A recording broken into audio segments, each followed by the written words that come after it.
When Beckhoff Automation was founded back in 1980, a bet that the PC architecture, which then was still 5 years away from the introduction of Windows, could challenge the purpose-built programmable logic controller platforms of the day was anything but a sure thing.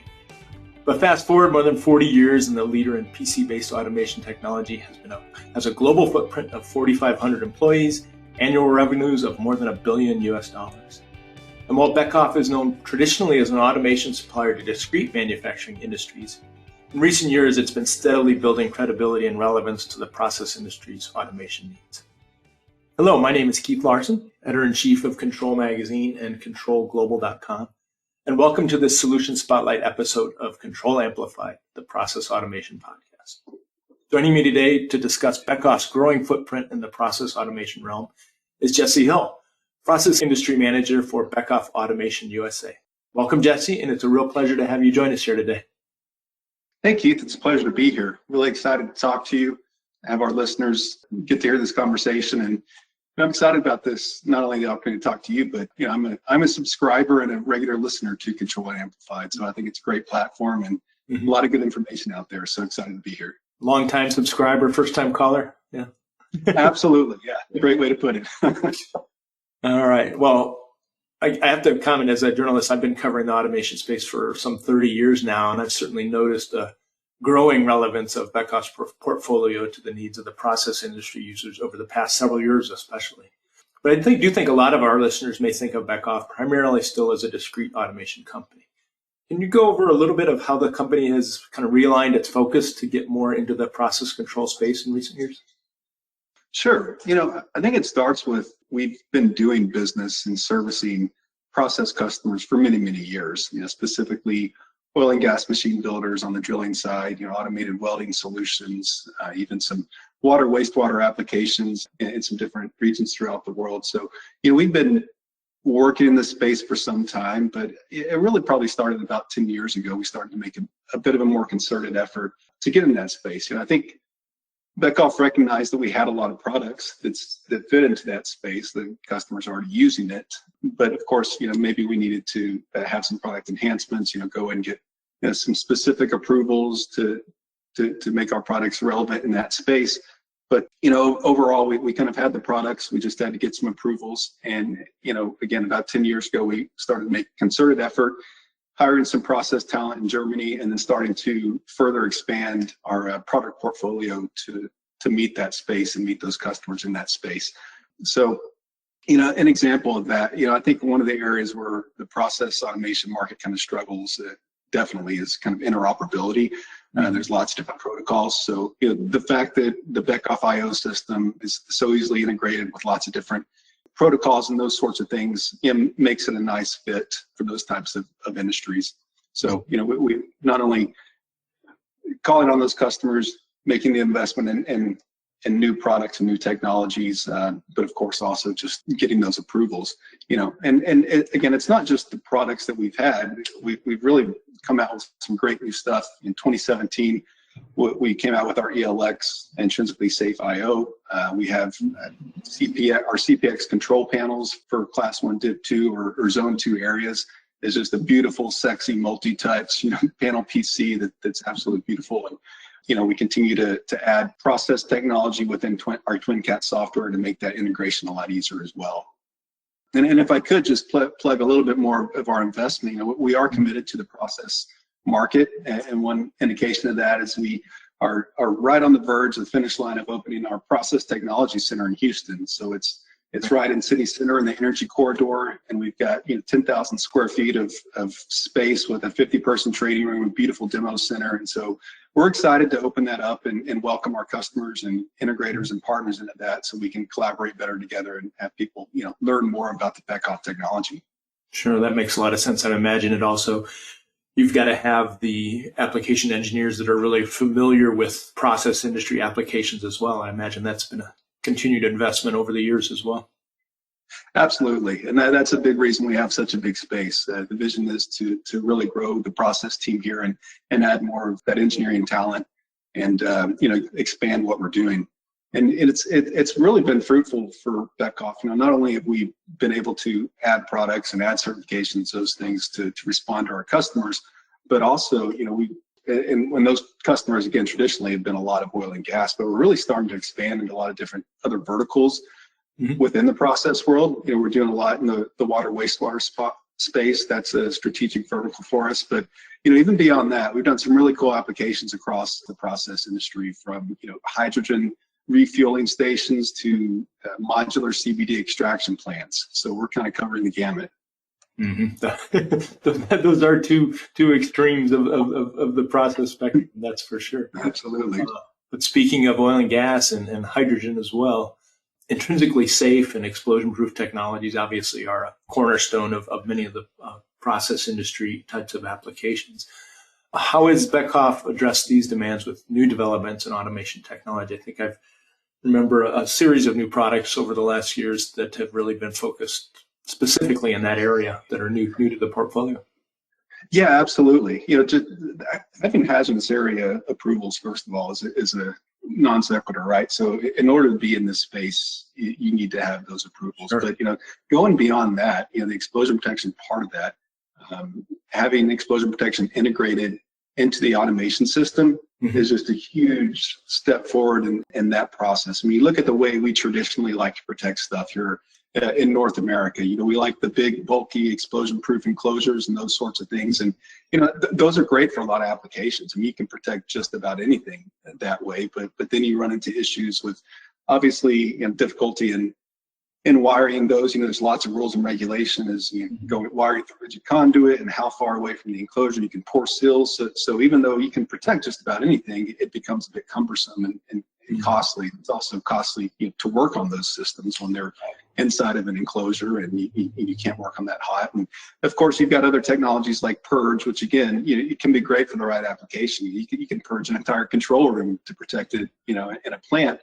But there's also kind of issues with that, right? You have to have that constant supply of inert gas, and in some situations, if you lose that air supply, you may have to shut down the process itself, and then you lose a whole batch. So I've been in this explosion protection space for about 15 years, and it's near and dear to my heart, and I feel strong in intrinsic safety and kind of the energy limiting way of explosion protection just really is the way to go when you can do it right. I mean, it's not available for everything. You can't protect a motor using intrinsic safety, but where you can use it, it is, quite frankly, it's the safest form of explosion protection. You're the only one you can use in a zone 0 area. You can work on it hot. So, I feel strongly that's the best way to do that explosion protection. And then the way that we've incorporated that into the system itself just really takes that a step further, right? Historically, you would have a control system with your I/O, then you'd have a second DIN rail or maybe a whole second enclosure that's got your intrinsically safe barriers. And then if it's a Zener barrier, now you've got to deal with an IS ground and all these different things. And when you have a third-party barrier, now you've got twice as many terminations that can be screwed up. So when it's already integrated, right, it makes your enclosure smaller. You have half as many terminations. And we're also able to take advantage of a lot of the benefits of our I/O system and EtherCAT. So the diagnostics with EtherCAT, being able to have explosion protection integrated into not only the control system, but the same control system, the same form factor as the standard stuff. We can have intrinsically safe I/O right next to, non-intrinsically safe I/O next to safety I/O next to measurement I/O, all in the same rack. It doesn't have to be a separate rack or a separate form factor. So, really, again, a lot of experience in this space, and the way that Beckhoff has addressed this is really exciting and really fun. Are there specific enhancements or changes within the TwinCAT platform, the software platform, that really address process applications?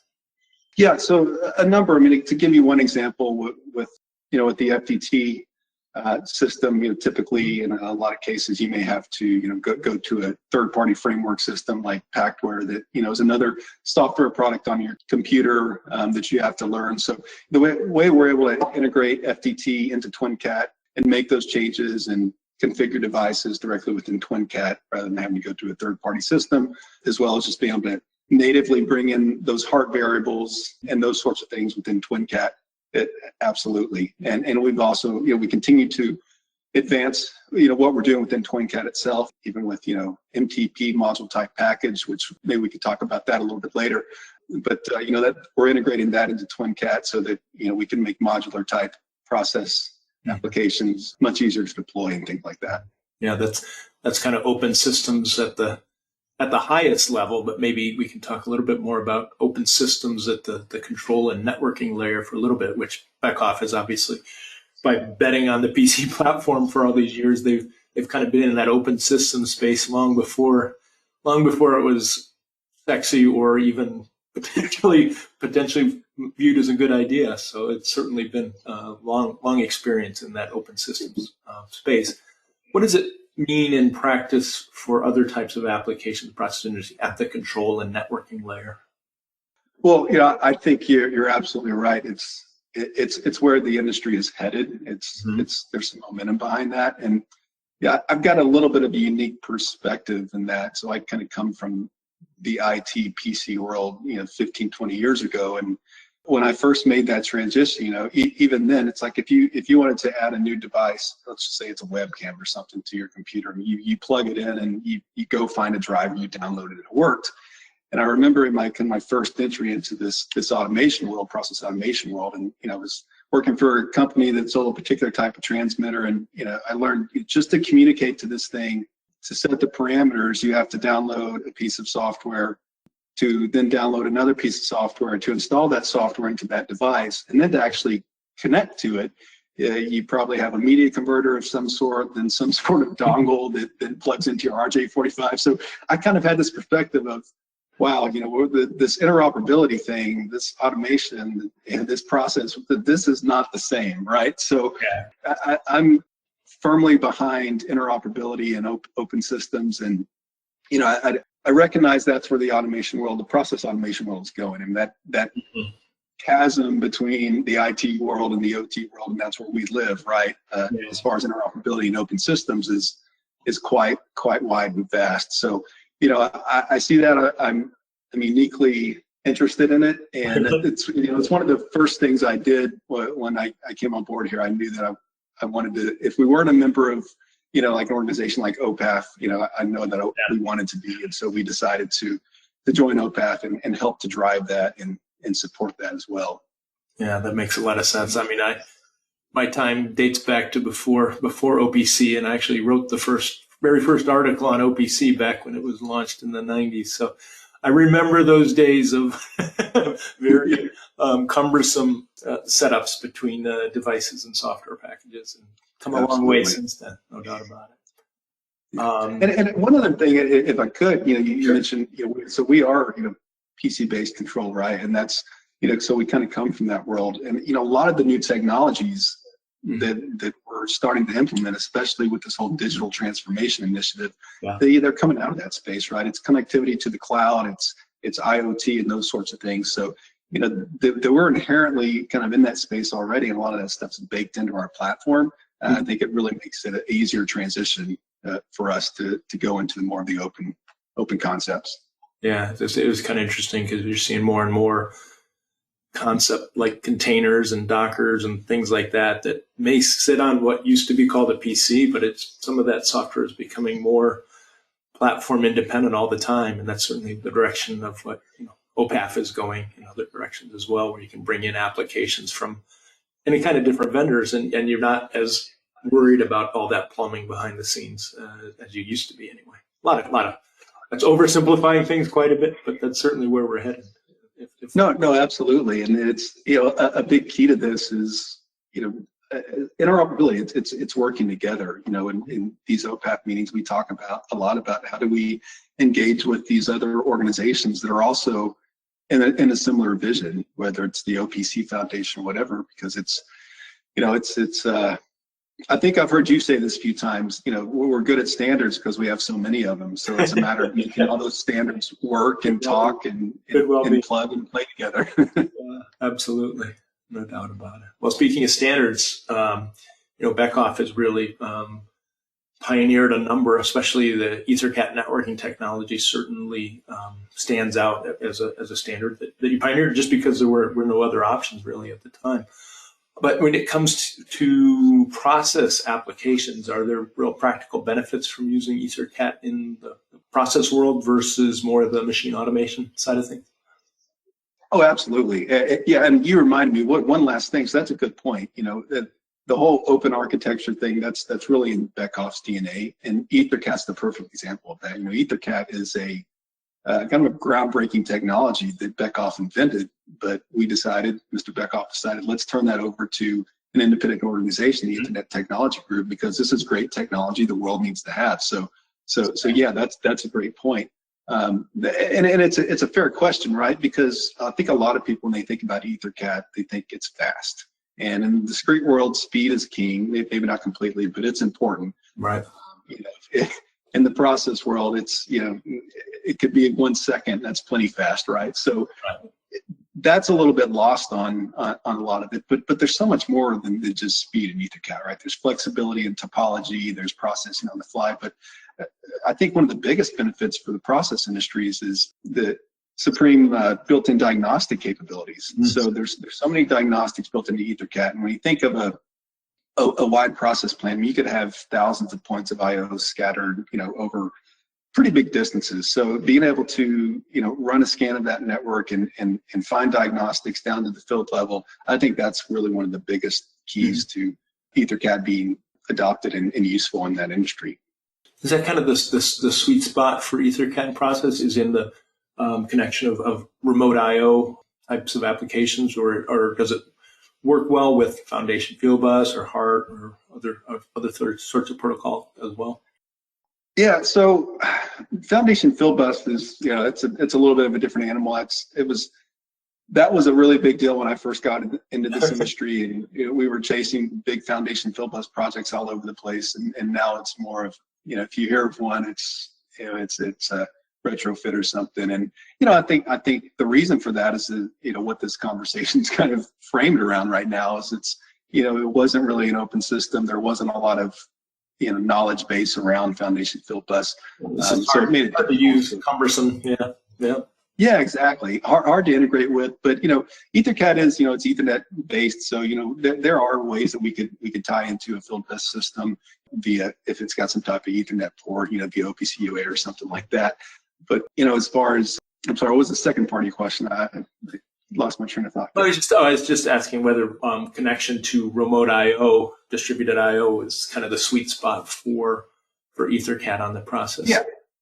Yeah, I think so. I mean, that's where we're going to see just a whole lot of growth for sure. I mean, that's where we're putting a lot of our focus, because we do have such a easily integrated I/O system. Mm-hmm. And I also understand the process world, and there's certain requirements, from a control system that we're probably not going to go out and start replacing DCSs with IPCs anytime soon. But we'll add products to our portfolio down the road. But where we can, really service those customers in that space is tying into whatever they're using right now with remote I/O systems that are scattered throughout the field, and there's lots of benefits to that, obviously. But also, I think from an EtherCAT perspective in the process space, right, big data is a huge word. It's a buzzword, and every device out there generates some type of data now. So I think an example where you've got a lot of things generating data, whether it may be doing condition monitoring on a bunch of motors, whatever it might be. Essentially, you'd be able to use that data and use the distributed clocks function within EtherCAT to analyze. If you've got a number of motors, different things you're monitoring, and that you've got distributed clocks, and you're able to better analyze that data, whether it's doing energy measurement on that motor. We've even done some applications doing scientific type applications with mud pulse telemetry and upstream oil and gas and stuff like that. So it's pretty versatile. Right, and that kind of fits with the kind of NEMR concept around having that, still having that control signal, but having a parallel connection that's for diagnostic data and stuff that's not part of the control process.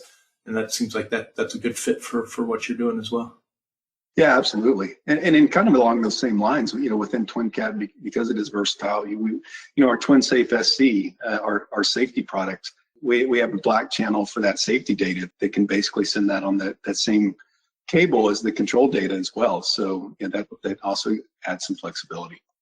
Yeah, that makes sense. You mentioned earlier module type package technology, and it is kind of an emerging topic here in the U.S. Maybe that's generous. Maybe it's not quite emerging yet, but it's being starting to be talked to, where it's more major topic in Europe. Why should process engineers stateside be paying more attention to MTP? Can you talk a little bit about what it is and how it enables more modular manufacturing? Yeah, absolutely. I think you're right. MTP itself isn't really buzzworthy right now, but the whole idea of modular engineering is, at least here in the States. Yeah. And then that's really where we're going, right? Everyone is talking about modularity and being able to quickly adapt to changes. I mean, just an absolutely great example for, MTP technology is, let's say you're a pharmaceutical facility that all of a sudden you have a really big demand for, let's say it's a vaccine, for instance. It seems relevant. And you want a timely example, yes. Yeah, right. And so you want to reconfigure that plant to get, now produce this.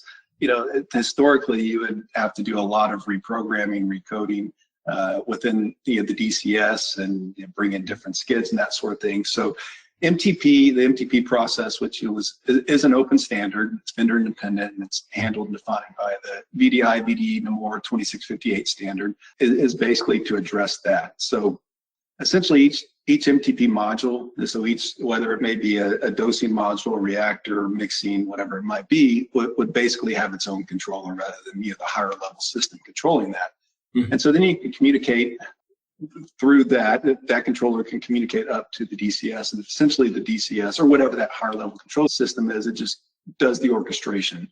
Right. So in that case, you're not having to reprogram everything, as most of the logic is implemented at the module, not at the DCS, and it really makes it a lot easier. And essentially, there's a lot of details in the technology, right? But MTP, within TwinCAT would be it's an archive file that contains all the information to establish communications between the modules and the DCS, and that's done through OPC UA. These files include information on the services the module will provide, as well as service relationships to other modules, and it even provides HMI templates. So it makes it very easy to basically say, okay, now we're gonna go from making this drug, or we're gonna go from making this food product to the next one. Now we got to bring in this other module, and it tries to become kind of a plug and play type of application. So we're pretty excited about it. It is definitely newer here. It's getting a lot of traction in Europe. There are quite a few of the automation vendors that are on board with this as well. But we are one of the, I would say, early adopters to integrate this within our platform, because we see this is a technology that is definitely headed in the right direction where the industry's headed, and so we're excited to be a part of that. Yeah, it definitely brings that whole interoperability concept up from the controller or the instrument level up to the equipment level or the unit level, which I think is exciting. That makes a lot of sense. Absolutely. So speaking of food and beverage, you mentioned life sciences and pharma. Certainly hybrid industries like life sciences, food and beverage, CPG, they've got both process and discrete packaging operations. So Beckhoff is not as much a stranger to the process industries if you loop those guys in as some people may think. I think some of our listeners probably are using Beckhoff technologies in those downstream areas as well. How does that domain expertise help to really inform the applicability of the Beckhoff products further on the upstream side, coming at it from the packaging, the stuff that's moving around side of the business? Sure. Yeah, that's a message I've been telling our sales team since I got here. Is, hey, you guys already have customers in the packaging side. Just go upstream and let's talk to these folks. Yeah. But we have very loyal customers, and I see that if we do have a customer that's using us in that space, they understand the value of Beckhoff. And when you have that domain expertise, I mean, TwinCAT is, of course, it's based on open standards, IEC 61131, stuff like that. But still, you've got some learning curve with any type of software package. So when you've got that in-house knowledge and within TwinCAT, I think it makes it an easy migration just to kind of go upstream, especially when you talk about some of the technologies that we have to offer specifically for that process world, and that we can easily integrate the technologies that those guys and the processing facility that their systems are turning valves and measuring temperatures.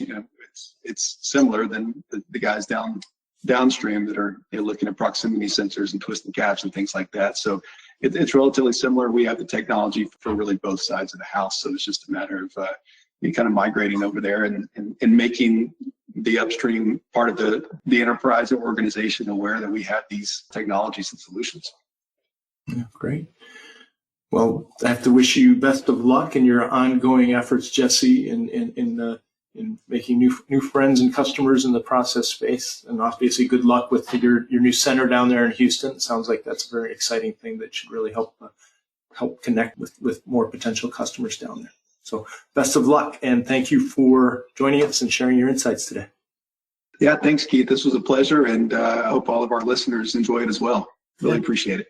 Yes, and thanks you for tuning in, all of our listeners. Thanks also to Beckhoff Automation for sponsoring this episode.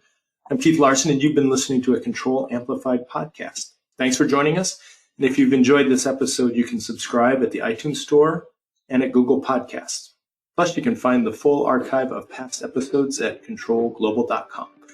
So Keith Larson again, Control Magazine, signing off until next time. And you've been listening to Jesse Hill with Beckhoff's Process Industry Initiatives here. Take care, and thanks for joining us again, Jesse.